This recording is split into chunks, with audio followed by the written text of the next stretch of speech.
Je suis content de vous retrouver. Dans notre série « La croix et la bannière de Jésus-Christ », nous voici à notre 7e volet.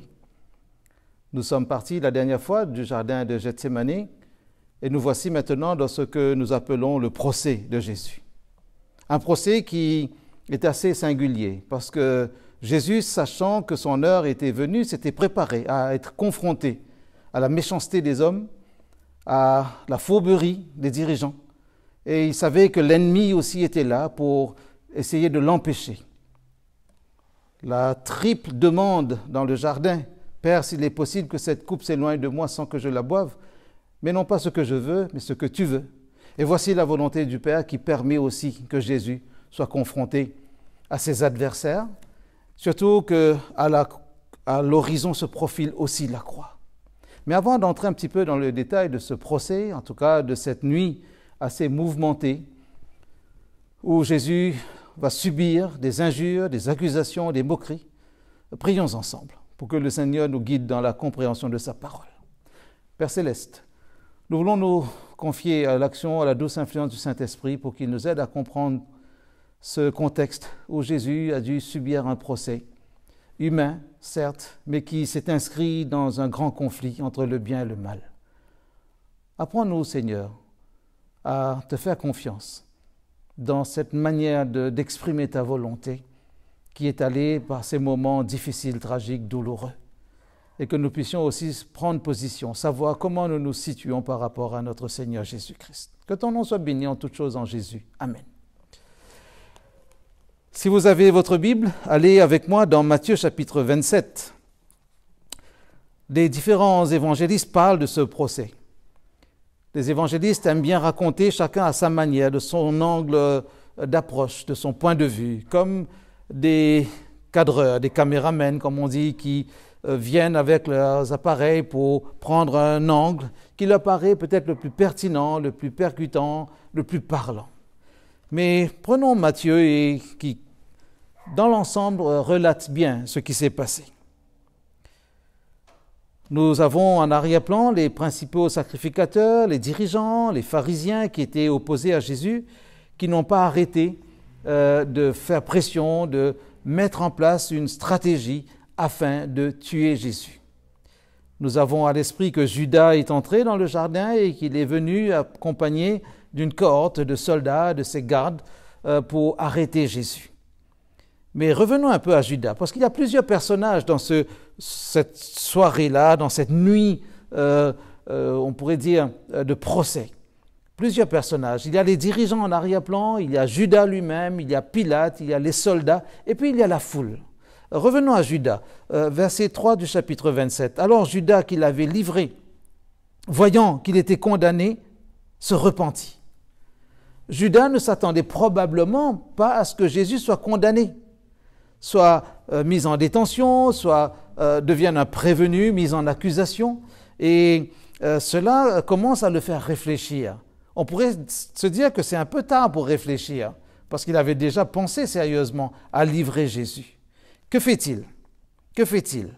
Voyant qu'il était condamné, il rapporte les 30 pièces d'argent aux principaux sacrificateurs et aux anciens, en disant, et voilà sa confession, « J'ai péché en livrant le sang innocent. » Ils répondirent, « Que nous importe, cela te regarde. » En d'autres mots, nous n'avons plus besoin de toi. Tu es devenu quantité négligeable à partir du moment où nous avons atteint notre objectif, c'est-à-dire l'emmener devant un tribunal pour le faire condamner. Judas est pris de remords. Il va jeter des pièces d'argent dans le temple, il va se retirer de cette affaire-là et il va aller se pendre, nous est-il dit au verset 5. C'est quand même curieux. On pourrait se dire, est-ce que cet homme qui probablement était doté d'une certaine intelligence, une capacité de réflexion, peut-être de compréhension aussi de situations politiques, économiques, parce qu'il était trésorier quand même de cette association, est-ce qu'il n'a pas saisi le sens même du ministère de Jésus? Tout montre que non. Maintenant, que vont faire les principaux sacrificateurs avec l'argent de Judas? Verset 6, les principaux sacrificateurs les ramassèrent et dirent « Il n'est pas permis de les mettre dans le trésor sacré, puisque c'est le prix du sang. » Et après en avoir délibéré, ils achetèrent avec cet argent le champ du potier pour la sépulture des étrangers.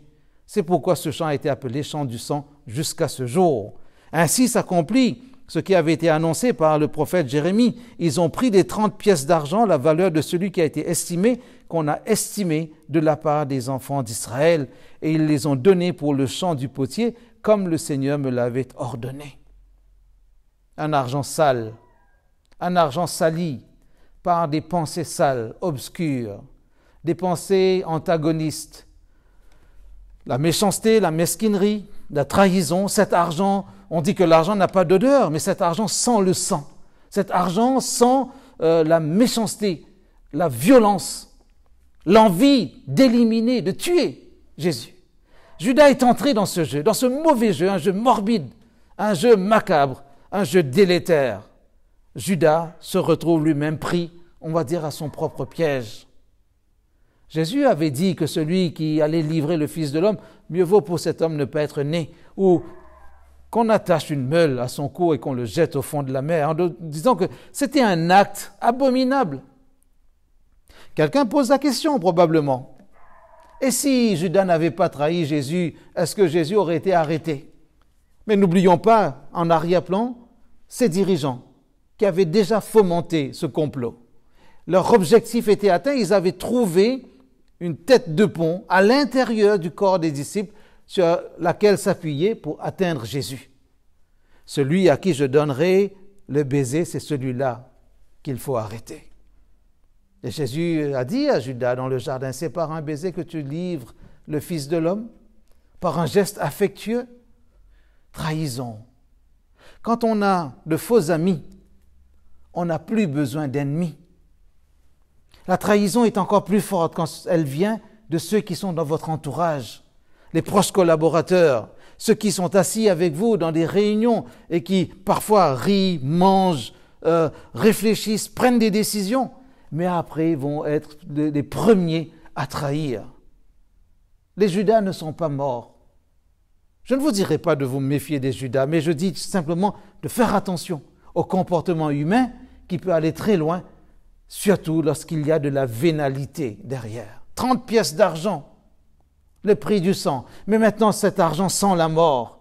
Et Judas lui-même, il est pris de remords. On pourrait se poser la question, quelle est la différence entre le remords et les regrets? Quand on regrette quelque chose, regretter, c'est un peu manquer, avoir le sentiment d'avoir manqué quelque chose, de ne pas avoir fait ou de ne pas avoir obtenu quelque chose. Je regrette de n'être pas allé assister à telle chose. Je regrette de ne pas avoir acheté telle chose, comme si l'occasion ne se représente pas.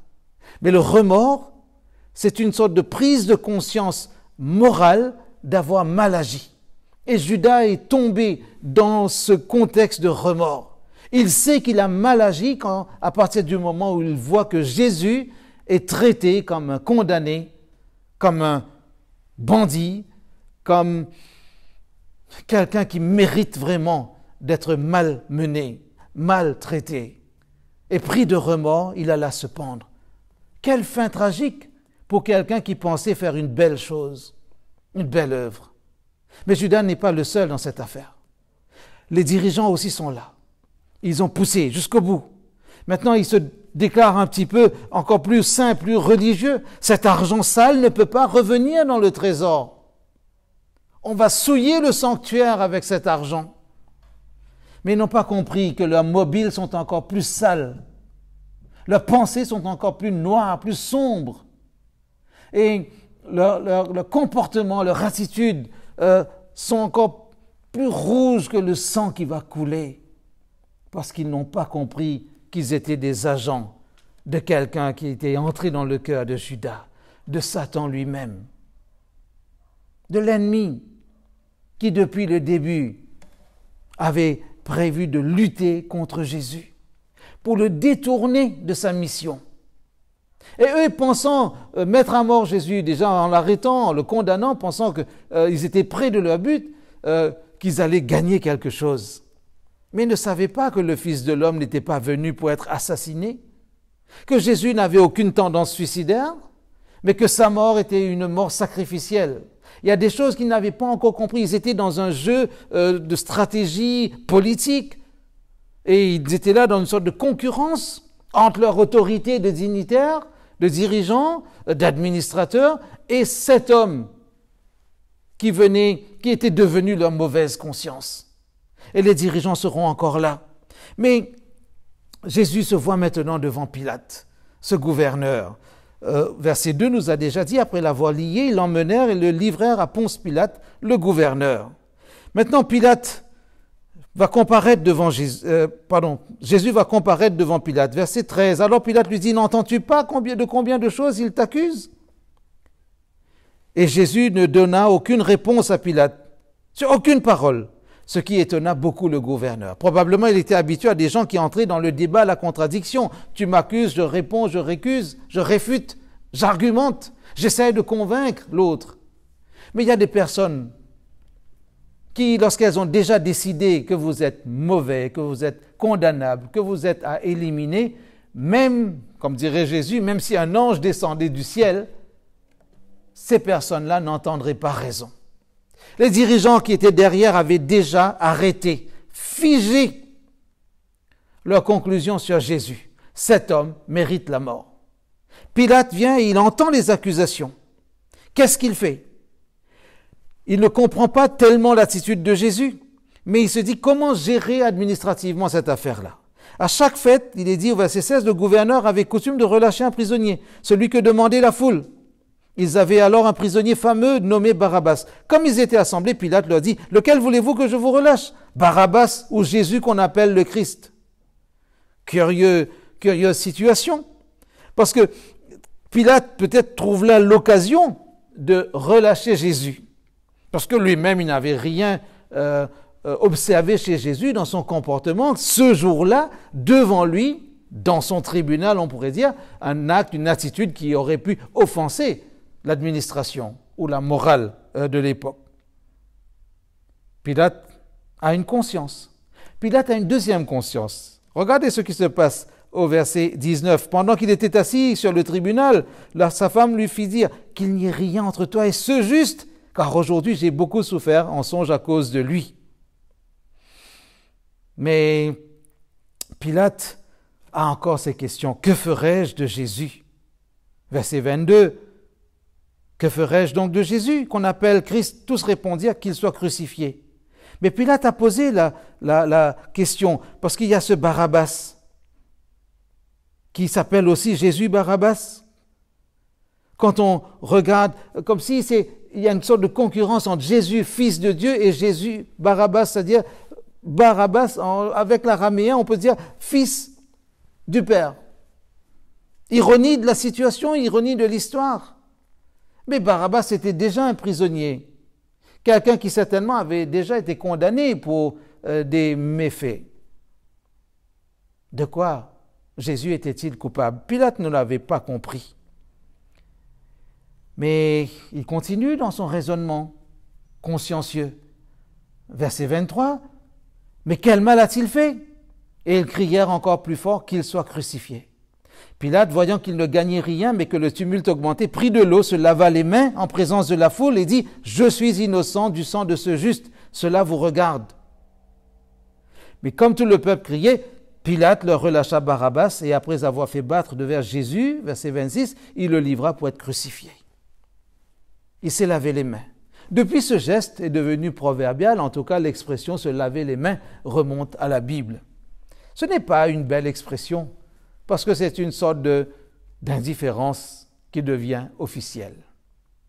Un geste administratif, se laver les mains. Regardez ailleurs. Regardez ailleurs. La question pourrait se poser, et si Pilate avait relâché Jésus, est-ce que... Non. Nous gardons toujours à l'esprit, depuis le chapitre 13 de Jean, le premier verset, Jésus, sachant que son heure était venue, et le processus s'était enclenché. La volonté du Père, c'est que Jésus aille jusqu'au bout. Car Dieu a tant aimé le monde qu'il a donné son Fils unique. Jean 6, 40, la volonté de mon Père, c'est que quiconque voit le Fils croit en lui et ait la vie éternelle. Mais pour qu'il y ait la vie éternelle, au bout de cette affaire-là, de cette mission, de ce parcours, il fallait que Jésus passât par la croix. Qu'est-ce qui ressort de cette affaire? Nous avons bien compris. La femme de Pilate dit que c'est injuste. Pilate lui-même dit, je ne veux pas être coupable du sang de cet innocent, de ce juste. Le procès d'un innocent est face là à la conscience d'hommes et d'une femme qui réfléchissent encore. C'est-à-dire qu'il y a une conscience morale face à la réalité de l'innocence de Jésus. De quoi accusez-vous cet homme? Quel mal a-t-il fait?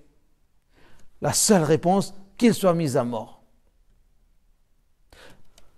C'est vrai, les gens répondent avec leur réponse, qui n'a rien à voir avec la question. Quand on fomente un complot, quand on prend des demi-vérités, qui sont déjà des mensonges, pour bâtir un argument, c'est vrai, à force de le répéter, cela peut passer pour la vérité. S'il y a 2 personnes qui disent un mensonge, cela va vite s'oublier. Mais s'il y a 30 millions de citoyens qui répètent le même mensonge, si vous lancez sur les réseaux sociaux un mensonge, ce qu'on appelle les fake news, mais à force de transférer, de partager, les gens vont penser que c'est ça la vérité. Parce qu'il y a des gens qui sont assez doués pour superposer des images, pour faire des arrangements, des retouches d'images, même de vidéos, pour faire croire à des réalités. Jésus est face à des accusateurs, à ses détracteurs. Après Pilate, il y a aussi les soldats qui ont un comportement assez particulier. Verset 27, les soldats du gouverneur conduisirent Jésus dans le prétoire, ils assemblèrent autour de lui toute la cohorte. Ils lui ôtèrent ses vêtements, le couvrirent d'un manteau écarlate. Ils tressèrent une couronne d'épines qu'ils posèrent sur sa tête et lui mirent un roseau dans la main droite, puis s'agenouillant devant lui, ils le raillaient en disant « Salut, roi des Juifs !» Et ils crachaient contre lui, prenaient le roseau et le frappaient sur sa tête. Après s'être moqué ainsi de lui, ils lui ôtèrent le manteau, lui remirent les vêtements et l'emmenèrent pour le crucifier. Ils vont donner à boire à Jésus du vin mêlé de fiel, verset 34. Après l'avoir crucifié, ils se partageaient ses vêtements et tirant au sort afin que s'accomplisse ce qui avait été annoncé par le prophète, ils se sont partagés mes vêtements et ils ont tiré au sort ma tunique. Puis ils s'assièrent et le gardèrent.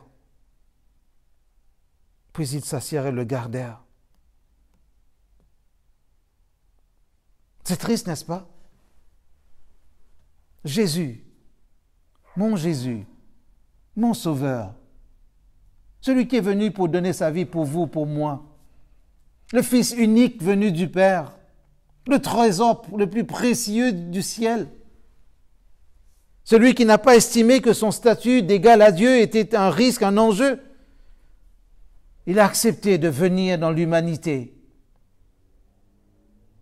pour prendre la posture du serviteur, de l'esclave.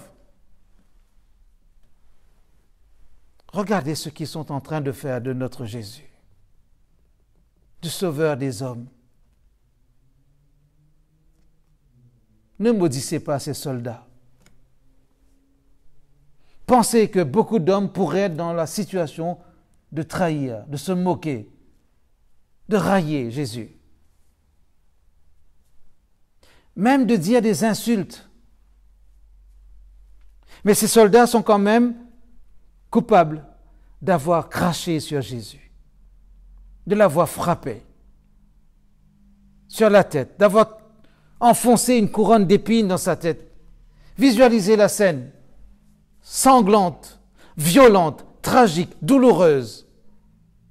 La méchanceté des hommes n'a pas de limite, même quand ils portent des uniformes. Peut-être vous allez penser à des policiers qui sont responsables de violence, de barbarie par moments. Mais ils ne sont pas tous comme cela. Peut-être vous allez penser à des soldats qui, dans certains endroits, ont violé les gens de la population locale, des enfants, garçons comme filles, parce qu'ils pensent que porter l'uniforme, ça donne tous les droits. Ils ont maltraité Jésus, parce qu'ils ont participé aussi à ce complot, à ce procès. Pilate s'est lavé les mains. Les soldats ont pris en main une sorte d'autorité pour faire mal à Jésus. C'est vrai qu'il y a aussi la foule. comme autre personnage, on pourrait dire sur le plan littéraire dans ce récit. La foule crie « Crucifie-le ». Que ferai-je donc de Jésus? Verset 22, qu'il soit crucifié, qu'il meure. Cela nous étonne peut-être. La foule, mais la foule est très versatile. Il suffit qu'il y ait quelques manipulateurs pour que la foule dise ce que les autres veulent bien qu'elle dise. La foule, elle peut devenir très pacifique ou pacifiste par moment. Mais la même foule, il suffit qu'il y ait une rumeur, la foule peut devenir violente, comme une bête sauvage. La foule peut devenir assassine. La foule peut tout saccager sur son passage. La foule peut avoir un comportement imprévisible. Regardez les manifestations. La foule qui commence en chantant des slogans, mais qui finit parfois par briser des vitrines de magasins, par brûler des voitures. Vous allez me dire, c'est peut-être une petite partie seulement de la foule, mais les autres regardent avec une sorte de complicité complaisante, avec des éclats de rire, avec des hurrahs, des bravos. La foule, c'est pour vous dire que la foule, parfois, peut prendre aussi une part de responsabilité. Qu'il soit crucifié, qu'il soit crucifié. Nous voulons le voir mourir. Continuez comme cela. Continuez comme cela. La foule n'a pas de cœur, la foule n'a pas de morale ici. Et dans ce contexte-là, on comprend que Jésus se retrouve seul. Jésus se retrouve seul. Cette foule veut que Jésus soit crucifié. Et cette foule dit encore des choses comme des imprécations qui sont porteuses de malédiction. Regardez au verset 25. Et tout le peuple dit, répond à Pilate, que son sang retombe sur nous et sur nos enfants. Quelle tragique et dramatique responsabilité que son sang tombe sur nous et sur nos enfants. Nous avons dit que les dirigeants étaient derrière. Ils ont continué à se moquer de lui et à pousser la foule, à essayer de manipuler le gouverneur. Les soldats sont entrés dans ce jeu. Les dirigeants ont pu compter sur la complicité de Judas, Pilate, les soldats.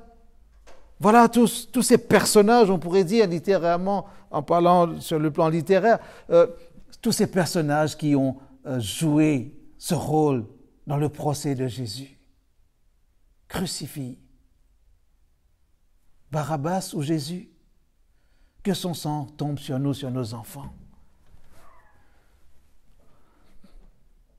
Ceux qui étaient responsables de l'organisation du monde religieux se sont alliés avec celui qui est responsable de l'administration civile et en se donnant la main d'une manière consciente ou inconsciente, ils ont placé Jésus dans cette situation de condamné.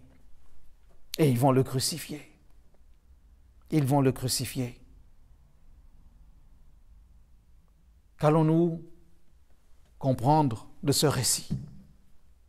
3 choses importantes, 3 leçons que je veux tirer avec vous. Dans ce procès, la première question que je peux et que je dois me poser, qui est Jésus pour moi? Posez-vous aussi la question, qui est Jésus pour nous? Un Jésus condamné, qui se retrouve là, isolé, malmené, parce que comme si sa destinée serait uniquement entre les mains des hommes? N'oublions pas ce qu'il a dit déjà dans le Jean chapitre 10, « J'ai le pouvoir de donner ma vie et de la reprendre. Le bon berger donne sa vie pour que ses brebis aient la vie et qu'elle l'ait en abondance. » Son heure étant venue, Jésus accepte de passer par ce procès injuste parce qu'il faut que ressorte ce constat. C'est un innocent qui va être condamné. Là, nous revoyons Ésaïe en toile de fond.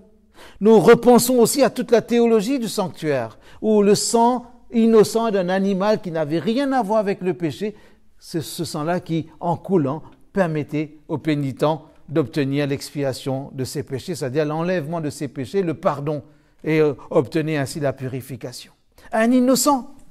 Cela a été raconté, pratiqué jusqu'ici. Même dans ce temple où cet argent sale a été jeté, où certains prétendaient que cet argent ne pouvait pas retourner dans les caisses du temple. Ironie, mascarade. Mais qui est Jésus pour vous aujourd'hui? Je veux croire que Jésus est mon sauveur, ce Fils unique venu du Père, qui va accepter d'aller jusqu'à la mort de la croix, dit Paul dans Philippiens, pour que vous et moi nous soyons sauvés. Quand je vois Pilate qui se lave les mains, je me dis, de quoi ai-je besoin? Est-ce que je n'aurais pas besoin aussi que Jésus me lave, me purifie? Je pense au psaume 51, verset 9, où David va dire, lave-moi, purifie-moi, que je sois plus blanc que la neige. Peut-être ce geste que fait Pilate doit m'interpeller. Est-ce que je ne dois pas aussi être responsable? Apprendre à ne pas vivre dans l'indifférence, à ne pas regarder ailleurs quand une question morale se pose à moi, en tant qu'individu, ou se pose à nous en tant que groupe. La troisième chose, quand la foule dit que son sang tombe sur nous et sur nos enfants, j'ai envie de parler de ce sang de Jésus, en faisant appel à Jean qui, dans son épître, chapitre 1er, la première épître, chapitre 1er, verset 7, dit que le sang de Jésus nous purifie de tout péché. Eux, ils acceptaient que ce sang les condamne, mais je dis que ce sang nous libère, nous purifie, pour que nous puissions dire avec Paul, dans Romains 8, verset 1er, il n'y a aucune condamnation pour ceux qui sont en Jésus-Christ. Quand l'Épître aux Hébreux dit que ce souverain sacrificateur, il est habilité à entrer dans le sanctuaire céleste, dans ce lieu très saint, à se présenter devant le Père, non pas avec un sang animal, mais avec son propre sang, parce qu'il s'est offert comme victime expiatoire, comme victime, comme sacrifice substitutif. C'est-à-dire Jésus est mort à ma place et Jésus est mort pour moi. Tout le monde n'est pas d'accord sur cette expression. Parce qu'ils vont dire, bien, je n'ai pas vu ça dans la Bible. Mais quand je lis Ésaïe 53, quand j'observe toute la théologie du sanctuaire, je comprends que le sang qui a coulé, qui va couler, c'est un sang qui va me donner la vie éternelle. Faisons confiance à Jésus. Et que, en relisant tous ces éléments de ce procès, nous puissions comprendre que Dieu a tant aimé qu'il va aller jusqu'au bout de cette affaire pour faire encore ressortir le côté injuste de la mort d'un innocent. Mais c'est parce qu'un innocent seul pouvait enlever notre culpabilité, nous rendons gloire à Dieu pour son amour qui est allé jusqu'à la croix. Que le Seigneur vous bénisse et qu'il vous donne la conviction que tout ce que Jésus a accompli, c'est pour votre salut, c'est pour que vous ayez la vie éternelle, c'est pour mon salut, pour que j'aie la vie éternelle. Prenons cela comme une bonne nouvelle, même si ce parcours est passé par des moments difficiles, pour la gloire de Dieu et pour votre bien, pour votre salut. Que le Seigneur vous continue à vous convaincre que tout ce qu'il a fait en Jésus, c'est pour vous, pour qu'un jour vous soyez dans son royaume. Amen.